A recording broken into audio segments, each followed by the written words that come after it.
हाय मेरे जेकेटी and welcome to Edu Captain channel once again. तो भैया हम धीरे धीरे जो है हमारे सीयूईटी की तरफ बढ़ते जा रहे हैं। ठीक है जी, मतलब हार्डली कितने दिन रह गए आपके? 1.5 हफ्ता रह गया। ठीक है, तो इस 1.5 हफ्ते में भैया हमने अपनी जी जान लगा देनी है। मतलब जितना अपने अंदर दम है ना पढ़ने का, वो सारा ठोक देना है इस गिनती के 8-10 दिन में। और बिलीव मी भाई, आप लोगों का रिजल्ट इतना तगड़ा आएगा ना, मैं क्या बोल रहा हूं आप लोगों की, आप मतलब सोच भी नहीं पाओगे यार। लिटरली जब मैंने अपने टाइम पे प्रिपरेशन कर रहा था, सीयूईटी तो नहीं था, लेकिन मैंने इसी मेंटेलिटी इसी थिंकिंग के साथ कि भाई जितनी जान है मैं वो सारी लगा दूंगा, बाकी भगवान के ऊपर छोड़ दूंगा। भाई जो होगा रिजल्ट जैसा होगा मेरे को टेंशन नहीं है अब, क्योंकि मैंने अपना 100% दे दिया। और बिलीव मी, जब मैंने 100% दिया, जब मैंने अपना दिल खोल के पढ़ा, तो भाई भगवान ने भी काफी अच्छा अपना दिल खोला और भाई मुझे ऐसी जगह पहुंचाया जो मैंने कभी आज तक सपने में भी नहीं सोचा था। तो यही एडवाइस मैं आप लोगों को दूंगा कि दिल खोल के पढ़ोगे तो भगवान भी दिल खोल के आपको देगा। चलो तो स्टार्ट करते हैं हमारा बैलेंस ऑफ पेमेंट, आज की वीडियो का जो टॉपिक है। और भैया बहुत ही इंपॉर्टेंट टॉपिक है, इसमें जितने भी प्रीवियस क्वेश्चन है मैं आपको करवाने वाला हूं, ध्यान से देखिएगा। जैसे कि सबसे पहला, अच्छा आपको पता है, पॉज करो वीडियो, आंसर खुद करो, देन वेरीफाई करो, और लास्ट में मुझे कमेंट में आपने बताना है कि कितने आंसर आपके ठीक हुए। In which situation autonomous receipts are more than autonomous payment? इसमें से किस सिचुएशन में आपका ऑटोनॉमस रिसिप्ट्स रिसिप्ट्स जो है वो ज्यादा है? ठीक है, तो मतलब इनकमिंग ज्यादा हुई है, आउटगोइंग कम हुई है। इसका मतलब है बैलेंस ऑफ पेमेंट सरप्लस है। क्या है? Balance of payment surplus, that is autonomous receipts are more than autonomous payments. उसके बाद accommodating items are not determined by profit maximization but are conditioned by positive or negative BOP status of the country. These are known as below the line items which include, तो आपकी जो accommodating items होती है, ठीक है, वो आपकी profit maximisation के लिए नहीं होती है, हमें पता है। वो बल्कि हमारे पॉजिटिव और नेगेटिव बीओपी स्टेटस को करेक्ट करने के लिए होती है, उसे एडजस्ट करने के लिए होती है। इसीलिए उनको बिलो द लाइन आइटम्स बोलते हैं, जिसमें इन्वेस्टमेंट बाय इंडिविजुअल आएगा, इन्वेस्टमेंट बाय एंटरप्रेन्योर आएगा, या फिर ट्रांजैक्शन बाय गवर्नमेंट आएगा, या नन ऑफ द अबव। तो I would say transaction, not all the transactions by government, but obviously हमारे बीओपी का जो रिस्पॉन्सिबिलिटी है वो गवर्नमेंट की है, तो उसको करेक्ट करने के लिए गवर्नमेंट ट्रांजैक्शंस करेगी। ठीक है जी, अगर उसको लग रहा है डेफिसिट है तो वो बोरो करेगी, उसे लगता है सरप्लस है तो वो आगे इन्वेस्ट करेगी, लेकिन वो ऐसा करती है या रिजर्व में डालते हैं या रिजर्व से निकालते हैं। तो this is transaction by government. ठीक है, उसके बाद आगे चलते हैं हम। Dash is not an export, इसमें से कौन सा एक्सपोर्ट नहीं है? Sale of car abroad, abroad is export. Purchase of foreign component, sale of machine abroad, sale of financial service. देखो, export of goods and services उसने नहीं लिखा। ठीक है, तो यहां पर जो है हम एक्सपोर्ट मानेंगे सिर्फ हमारे दोनों के लिए, गुड्स एंड सर्विसेज के लिए। तो हमारा आंसर हो जाएगा परचेज ऑफ फॉरेन कंपोनेंट्स। ये एक्सपोर्ट नहीं है, इंपोर्ट है। अब कई बच्चों को लग रहा है sir sale of financial service overseas वो इनविजिबल्स में आ जाता है, यहाँ पर तो हम एक्सपोर्ट बोल रहे हैं, तो कि नॉर्मली हम गुड्स से रिलेटेड या विजिबल से रिलेटेड होता है, नहीं। ठीक है, हमने अब देखो, अगर मैं इन चारों में से ऑड वन आउट हूं तो ऑब्वियसली बात है वो परचेज आ गया ना, क्योंकि rest 3 is all about sales. ठीक है, तो इसीलिए हमें जो है इस थिंकिंग से सोचना होगा, ये बात याद रखिएगा। उसके बाद foreign exchange receive from exporting rice will be recorded on dash side of dash account. अब ऐसे क्वेश्चन जो है संभाविक है कि ये आएंगे ही आएंगे, ये 100% है। तो प्लीज ऐसे क्वेश्चन की प्रैक्टिस आपने अच्छी करनी है, ऐसे कंसेप्ट आपने अच्छे रखने हैं कि सर क्रेडिट क्या होता है, डेबिट क्या होता है, कैपिटल, करंट, ये पता होना चाहिए आपको। तो अगर हम फॉरेन एक्सचेंज रिसीव्ड है, रिसीव तो ऑब्वियस सी बात है credit, by exporting the rice will be recorded on. अब ये हो गया आपका करंट में, तो credit of current will be your answer, क्योंकि मैंने राइस बेचा बाहर, उससे जो फॉरेन एक्सचेंज आया, तो मेरा कोई एसेट लाइबिलिटी स्टेटस अफेक्ट तो हुआ नहीं, तो कैपिटल में तो जाएगा नहीं। उसके बाद foreign exchange transactions dependent on other foreign exchange transactions are called. तो जितनी भी फॉरेन एक्सचेंज ट्रांजैक्शन होती हैं जो बाकियों पे डिपेंडेंट होती हैं, उनको हम क्या बोलते हैं? Accommodating transactions. क्या बोलते हैं? एकोमोडेटिंग ट्रांजैक्शन, जो सिर्फ कैपिटल अकाउंट में ही देखने को मिलती है, जैसे हमने पढ़ा हुआ है। जो आपकी ऑटोनॉमस ट्रांजैक्शन होती है, ऑटोनॉमस मतलब इंडिपेंडेंट ट्रांजैक्शन, आपने ये इनकम डिटर्मिनेशन में ही पढ़ा था, ऑटोनॉमस कंजम्पशन इंडिपेंडेंट होता था ऑफ इनकम। ऐसी ऑटोनॉमस ट्रांजैक्शन जो प्रॉफिट मोटिव से होती है, वो बीओपी के स्टेटस पे डिपेंडेंट नहीं होती है। ठीक है, तो आंसर हो जाएगा अकोमोडेटिंग ट्रांजैक्शंस। उसके बाद foreign exchange transactions which are independent of other transactions in the balance of payment are called. तो ये हो जाएंगी आपकी ऑटोनॉमस। इंडिपेंडेंट, डिपेंडेंट हो गया तो अकोमोडेटिंग, इंडिपेंडेंट हो गया तो आपका ऑटोनॉमस ट्रांजैक्शंस।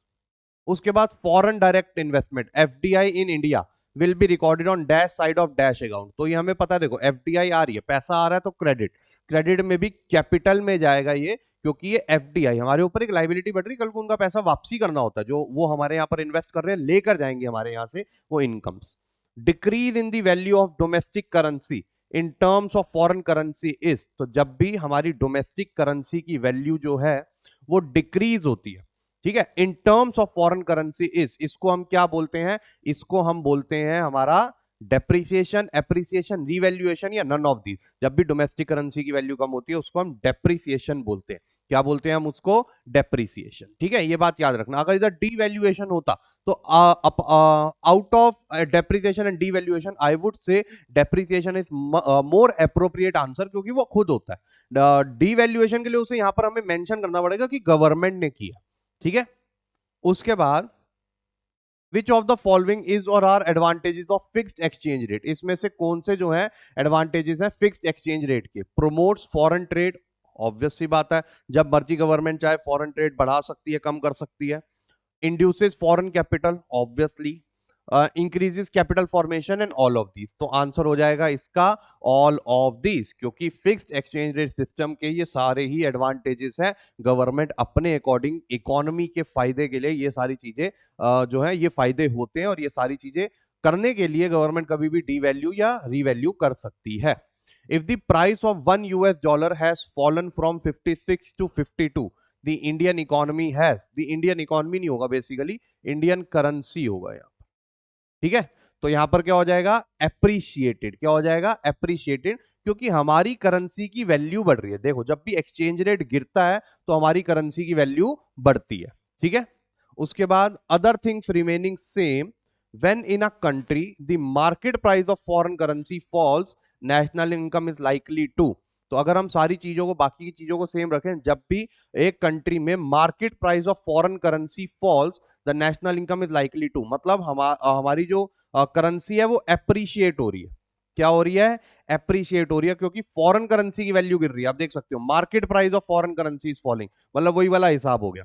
तो ऐसे में आपके जो इंपोर्ट है वो बढ़ते हैं, इनकी अंडरस्टैंडिंग आपने बहुत अच्छी रखनी है, और जो एक्सपोर्ट है वो गिरते हैं एप्रिसिएशन से। तो ओवरऑल हमारी नेशनल इनकम जो है वो गिरेगी। ठीक है, ओवरऑल हमारी नेशनल इनकम जो है वो गिरेगी। ठीक है, other things remaining same when foreign currency becomes cheaper the effect on national income is likely to। ठीक है, अब देखो सेम क्वेश्चन है बट डिफरेंट लैंग्वेज है।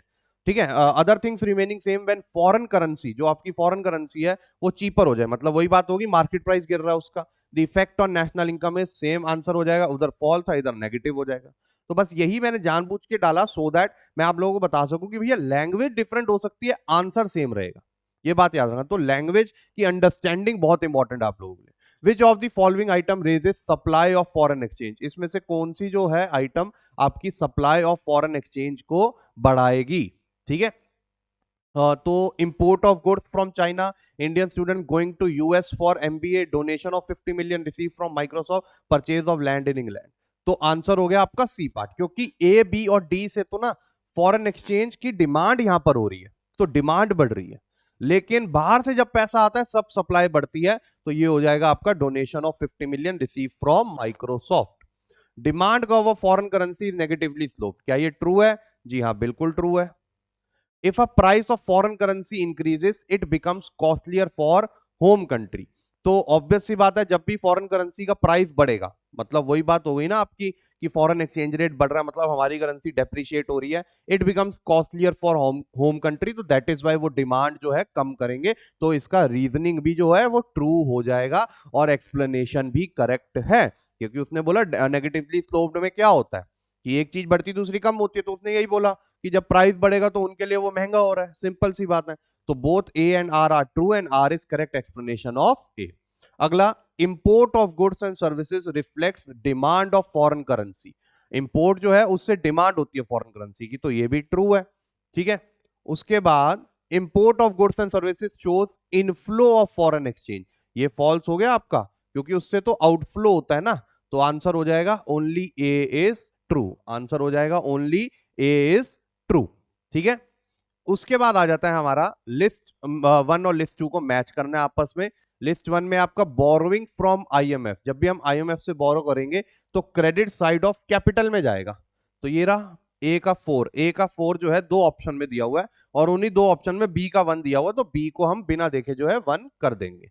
उसके बाद सी से कंफर्म करेंगे, इंपोर्ट ऑफ मशीन हमेशा करंट ऑफ डेबिट में जाएगा। तो सी का 2, ए का 4, बी का 1, सी का 2 एंड डी का 3। ठीक है, तो ऐसे आपको है मैच द फॉलोइंग करना है, जो मैंने आपको टाइम एंड अगेन वीडियोस में बताया। उसके बाद again match the following, borrowing, अच्छा मैच द फॉलोइंग तो आने ही आने, ये 100% है। ठीक है, borrowing by government from IMF, तो अगेन वही बात हो गई, तो ये भी आपका जाएगा क्रेडिट ऑफ कैपिटल। ये भी हो गया आपका ए का 2 3 ऑप्शन में है।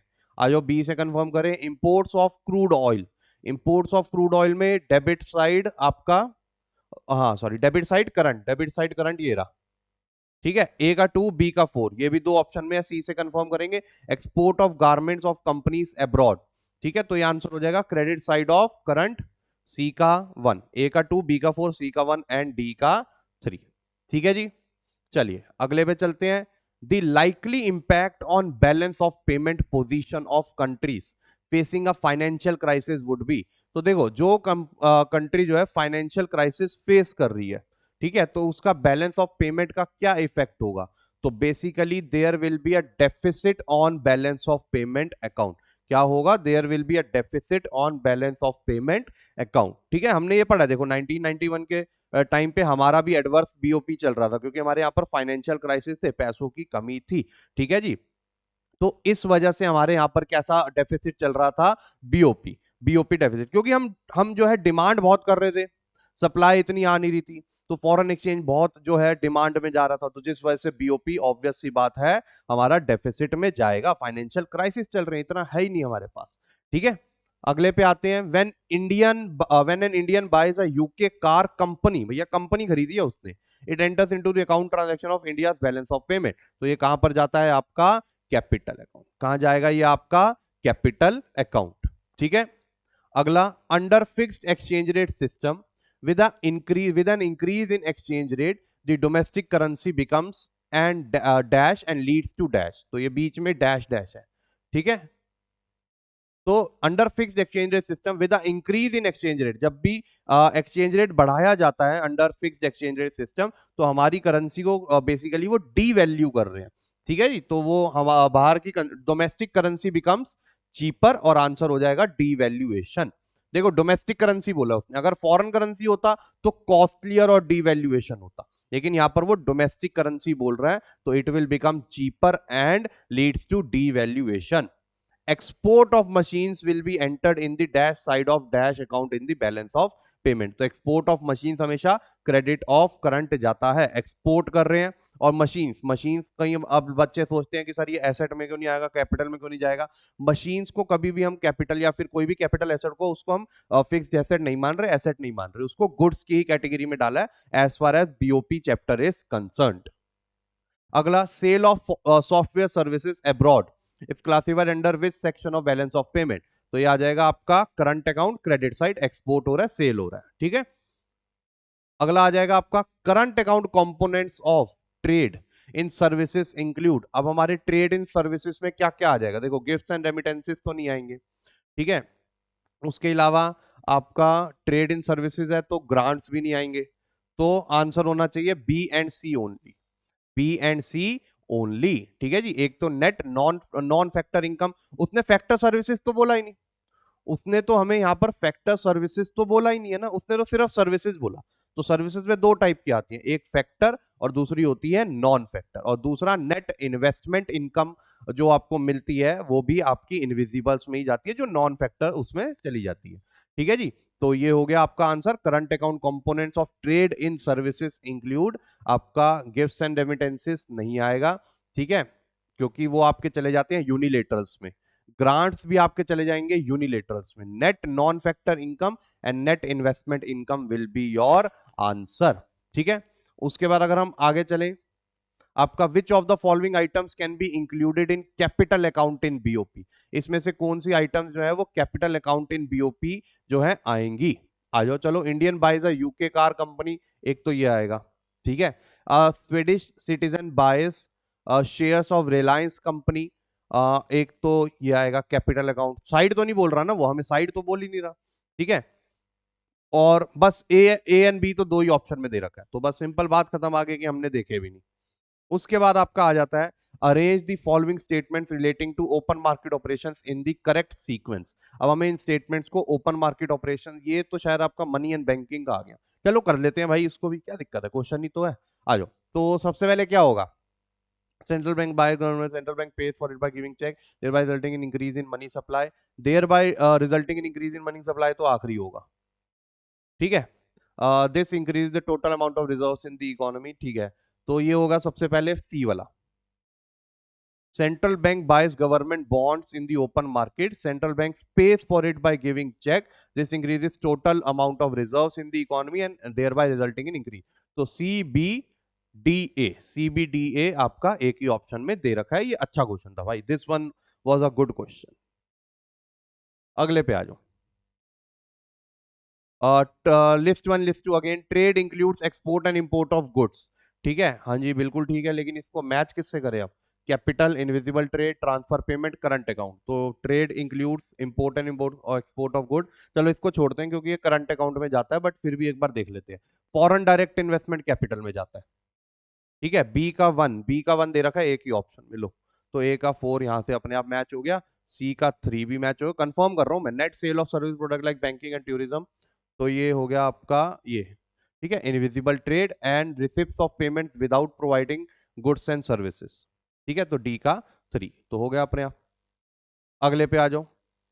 An Indian real estate company receive rent from Microsoft company, US based company, this transaction will be recorded on credit side of current, ठीक है। रेंट मिल रहा है, तो यहां पर कोई प्रॉपर्टी प्रॉपर्टी पहले खरीदी तो वो उस वक्त बीओपी में उसमें रिप्रेजेंट हुआ होगा, लेकिन अब जो रेंट मिल रहा है वो क्रेडिट क्योंकि मिल रहा है और करंट में जाएगा।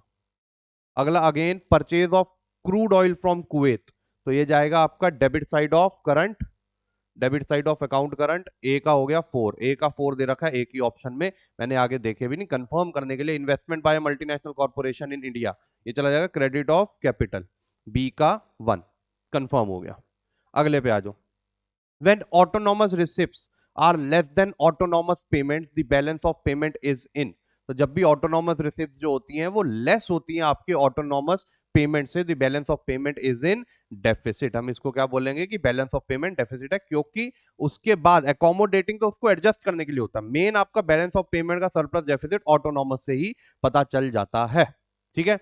The shape of supply curve of foreign exchange is, तो जो भी शेप ऑफ सप्लाई कर्व है फॉरेन एक्सचेंज का वो क्या होता है, शेप ऑफ सप्लाई कर्व क्या होता है, अपवर्ड स्लोपिंग लाइन होता है, अपवर्ड स्लोपिंग लाइन होता है, क्योंकि एक डायरेक्ट रिलेशन होता है फॉरेन एक्सचेंज और सप्लाई में उसकी। A dash account deficit is financed by net capital flows from the rest of the world, thus by a capital account surplus.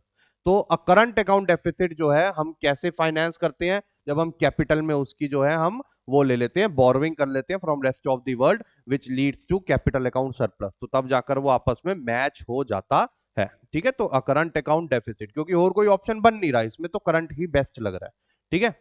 उसके बाद which deficit includes only such transactions that affect the current income and expenditure of the government। तो ये तो I guess budget chapter का आ गया, but revenue deficit is your answer. ये कौन सा हो गया आपका, revenue deficit is your answer. Profits obtained by foreign firms branch in India will be recorded on which side and in which account of balance of payment। तो जितना भी profit foreign firm branch India से लेकर जाती है, तो ये तो भैया लेकर जा रही है डेबिट ऑफ करंट में, ये चला जाएगा, कहां चला जाएगा, डेबिट ऑफ करंट। इन्वेस्टमेंट नहीं लेकर जा रही, प्रॉफिट लेकर जा रही है। If balance of trade is -600 crore, ठीक है, and value of export is 500, then value of import will be, balance of trade का फॉर्मूला एक्सपोर्ट माइनस इंपोर्ट। अगर ये -600 बोल रहा है, एक्सपोर्ट 500 है, हमें इंपोर्ट निकालने हैं, ये उधर, तो इंपोर्ट की वैल्यू ये प्लस हो जाएगा उधर जाके, 1100 हो जाएगी कि नहीं हो जाएगी, मुझे इतनी सी बात बताओ। तो आंसर हो गया 1100, आंसर हो गया 1100, क्योंकि हम डेफिसिट में जा रहे हैं बैलेंस ऑफ ट्रेड के। Current account surplus can be denoted by, current account surplus में क्या होता है, आपके receipts on current account are less than payments on current account, तो आंसर हो जाएगा, ओ सॉरी ये surplus surplus, sorry my bad, तो ये हो जाएगा receipts on current account is more than payment on current account surplus है, इस बात का ध्यान रखना। ठीक है, पिछले वाले क्वेश्चन का थोड़ा सा इंप्रेशन मेरे माइंड में अभी भी रह गया था, तो वो डेफिसिट ही घूम रहा था। तो receipt on current account is more than payment on current account. ठीक है, sale of assets is like sale of share of an Indian company to a foreigner customer is dash item on capital. ठीक है, तो जितना भी हमने जो है सेल ऑफ शेयर करा of Indian company to foreigner customer is a dash item. ठीक है, ये कौन सी आइटम होगी? ये आपकी डेबिट क्रेडिट आइटम होगी। सॉरी, कौन सी आइटम होगी? ये आपकी क्रेडिट आइटम, क्योंकि जब हम बेच रहे हैं तो पैसा आएगा, फॉरेन एक्सचेंज आएगा तो क्रेडिट, लेकिन जाएगा कैपिटल में क्योंकि हम एसेट बेच रहे हैं अपना। If foreign exchange rate changes from $1.80 to $1.83 at a given point of time, what does this indicate? तो इसका आंसर हो जाएगा डेप्रीसिएशन। अब देखो, डेप्रीसिएशन डिवैल्यूएशन दोनों आ गया, लेकिन उसने यहां पर कहीं कुछ भी बोला कि फोर्सफुली चेंज किया गया, या गवर्नमेंट ने खुद चेंज किया, या रिजर्व्स का यूज किया चेंज करने के लिए। जब ऐसी लैंग्वेज देगा ना वो क्वेश्चन में, तब हम एज्यूम करेंगे कि हाँ भाई वो फिक्स्ड की बात कर रहा है, तब डिवैल्यूएशन आएगा। लेकिन अभी हम कह रहे हैं कि वो अपने आप चेंज हुआ है, तो वो हो गया डेप्रीसिएशन। उसके बाद the difference between value of export and value of imports. ठीक है, इसको बोलते हैं हम बैलेंस ऑफ ट्रेड, जब हम सिर्फ export and import of goods देख रहे हो। Account that record all international transaction of assets is. तो ऐसा अकाउंट जो सारी इंटरनेशनल ट्रांजेक्शन ऑफ एसेट्स को रिकॉर्ड करता है, वो कैपिटल अकाउंट में जाता है। किस में जाता है? कैपिटल अकाउंट में। तो भैया that's all for this video. I hope आपको क्वेश्चंस अच्छे लगे हो। ये सारे प्रीवियस हैं भाई, मैंने घर पे नहीं बनाए हैं। ठीक है, तो ये सारे प्रीवियस ईयर क्वेश्चंस हैं, सो दैट आप लोगों को आइडिया लग जाए। तो भैया that's all for this video. अब हम आपको मिलेंगे नेक्स्ट वीडियो में। Till then bye bye, take care and have fun.